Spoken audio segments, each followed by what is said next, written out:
जंतर मंतर प्रदर्शन के दौरान प्रधानमंत्री नरेंद्र मोदी के खिलाफ कथित तौर पर अपशब्द बोलने के मामले में अब एक नया मोड़ सामने आ गया है।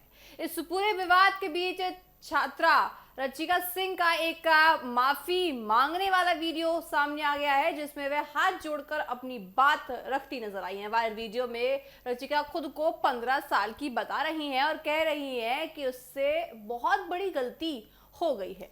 उसने देश से माफी मांगी है। हालांकि इस वीडियो की स्वतंत्र रूप से पुष्टि अभी हुई है, लेकिन आपको बताएं कि वीडियो सामने आने के बाद राजनीतिक गलियारों में इसकी चर्चाएं तेज हो गई हैं। दरअसल ये पूरा विवाद 23 जुलाई को दिल्ली के जंतर मंतर पर हुए प्रदर्शन से जुड़ा हुआ है। आरोप यह है कि प्रदर्शन के दौरान प्रधानमंत्री नरेंद्र मोदी के खिलाफ आपत्तिजनक भाषा का इस्तेमाल किया गया।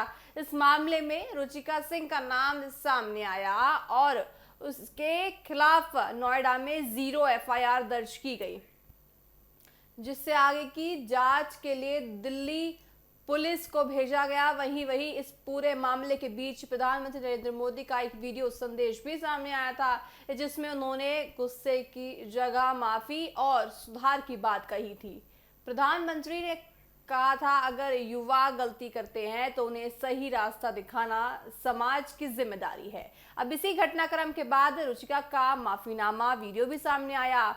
वीडियो में ये भी कहते हैं कि वह दोस्ती के साथ देखिए प्रदर्शन में पहुंची थी, दोस्तों के साथ माफ कीजिएगा, और वहां मौजूद लोगों की बातों के प्रभाव में आकर उसने ऐसी गलती कर डाली जो नहीं करनी चाहिए थी। अब यहाँ पे रुचिका को अफसोस हो गया है। 15 साल की वो खुद को इस वीडियो में बता रही है। उनका साफ तौर से कहना है कि मैं जब जंतर मंतर पर गई थी तो वहां सभी लोग आपत्तिजनक शब्दों का प्रधानमंत्री के लिए इस्तेमाल कर रहे थे, तो मैं भी उनके इन्फ्लुएंस में आकर सोशल मीडिया के लिए मैंने वीडियो बना ली। लेकिन अब उनको इसका देखिए अफसोस हो रहा है और कह रही हैं कि मेरे से बहुत बड़ी गलती हो गई है। उसने अपनी गलती को स्वीकार करते हुए कहा कि उसकी पहली और आखिरी गलती है और इसे आपको बताएं कि उसे अपने शब्दों पर पछतावा भी है। उसने पूरे देश से माफी मांगते हुए कहा कि उसे खुद पर शर्म महसूस हो रही है। ये मामला अब सिर्फ एक प्रदर्शन तक सीमित नहीं रह गया है, बल्कि राजनीतिक बहस का हिस्सा बन चुका है।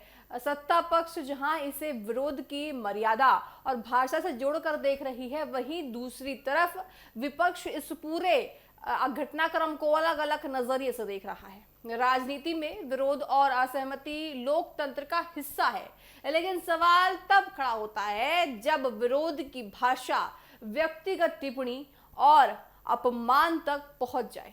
यही वजह है कि इस मामले को लेकर देश भर में बहस देखने को मिल रही है। देखिए, साफ तौर से प्रधानमंत्री नरेंद्र मोदी वडिल है, हमारे भारत में प्रधानमंत्री हैं, एक गरीमत पद पर बैठे हैं, और पद पर बैठने के बावजूद आप ऐसे शब्दों का इस्तेमाल कैसे कर सकते हैं? अपने आप को 15 साल की बता रही हैं। 15 साल का देखिए सोच सकते हैं कि आप 18 साल से वो नीचे हैं।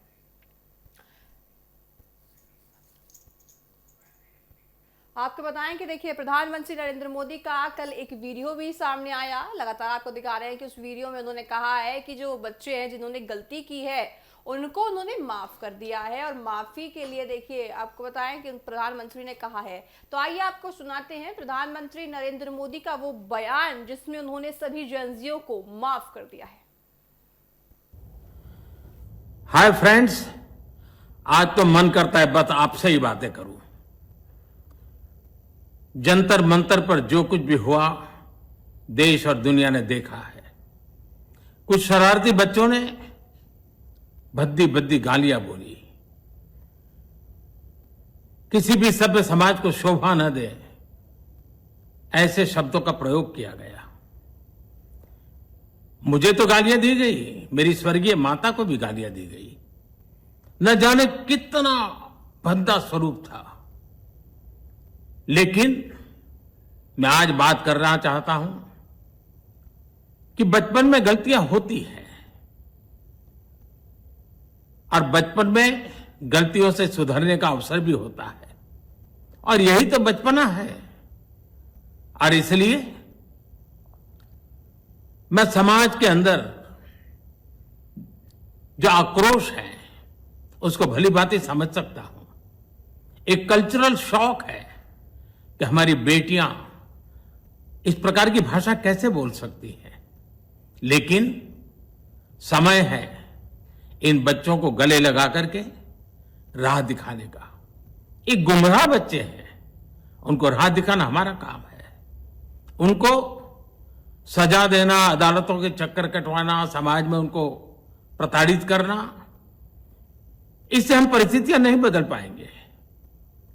मैं उन्हें माफ करना चाहता हूं। समाज भी मेरी इस बात को स्वीकार करे, क्योंकि मेरे मन में एक ही भाव है। कभी कभी दांतों तले हमारी जीभ आ जाती है, खून निकल आता है, लेकिन हम दांत तोड़ते नहीं है, क्योंकि दांत भी हमारे हैं, जीभ भी हमारी है, बच्चे भी हमारे हैं। उन्हें राह दिखाना हमारा काम है। गुमराह को राह दिखाना कठिन होता है, लेकिन कठिन काम हमको करना है। और इसलिए आओ, मैं इन बच्चों को कहता हूं, बच्चों आओ, हम देश के लिए साथ मिलकर के आगे बढ़े, कुछ नया सीखें, गलतियों से भी सीखें, अपने सपनों को लेकर के चल पड़े। देश बहुत आगे बढ़ रहा है, आगे बढ़ने वाला है, और आपका भी आगे बढ़ना निश्चित हो, यही मेरा सपना है। मैं आपके लिए जीता हूं, आपके उज्जवल भविष्य के लिए खपता हूं। आओ हम मिलकर के देश को आगे बढ़ाएं। बहुत बहुत धन्यवाद दोस्तों। बस आओ, गलतियों से सीखो, आगे बढ़ो। बड़ा दिल दिखाते हुए साफ तौर से कहा कि आओ अपनी गलतियों से सीखो और आगे बढ़ो। उन्होंने कहा कि हमारे देश की बेटियां ऐसे शब्दों का इस्तेमाल कर रही हैं, उसी को सोचकर वो परेशान है, लेकिन उन्होंने सभी को माफ कर दिया है। आइए आपको सुनाते हैं उस नाबालिग की वीडियो, यानी कि युचिका की वीडियो, जिसमें उन्होंने माफीनामा मांग लिया है। जुलाई को मैं सीपी गई थी अपने फ्रेंड्स के साथ। फिर वहाँ पे प्रोटेस्ट हो रहा था, मैंने वहाँ पे कोक पी, वहाँ पे ग्रुप्स बने हुए थे बहुत सारे। वो लोग बहुत चीज़ें बोल रहे थे, बहुत गालियाँ दे रहे थे प्रधानमंत्री जी को, उन लोगों के इन्फ्लुएंस में आके कि तुम लोग भी बोलो, तुम लोग भी बोलो, कोई सब बोलो करके मैंने बहुत चीज़ें बोली। मैं भी मात्र 15 साल की हूँ। मैंने जो करा वो माफ़ी के लायक नहीं था। मैंने बहुत गंदी चीज़ें बोली है, बट ये मेरी पहली और आखिरी गलती होगी। इसके बाद मैं ऐसा कुछ नहीं करूँगी, और ना ही वो चीज़ मैंने कभी पोस्ट की थी। मैं पूरे देश से माफ़ी मांगती हूँ। मैं इतनी शर्मिंदा हूँ, मैं अपनी नज़र भी नहीं उठा पा रही हूँ। मैं सबसे माफ़ी मांग रही हूँ, मुझे प्लीज़ माफ़ कर दीजिए, प्लीज़।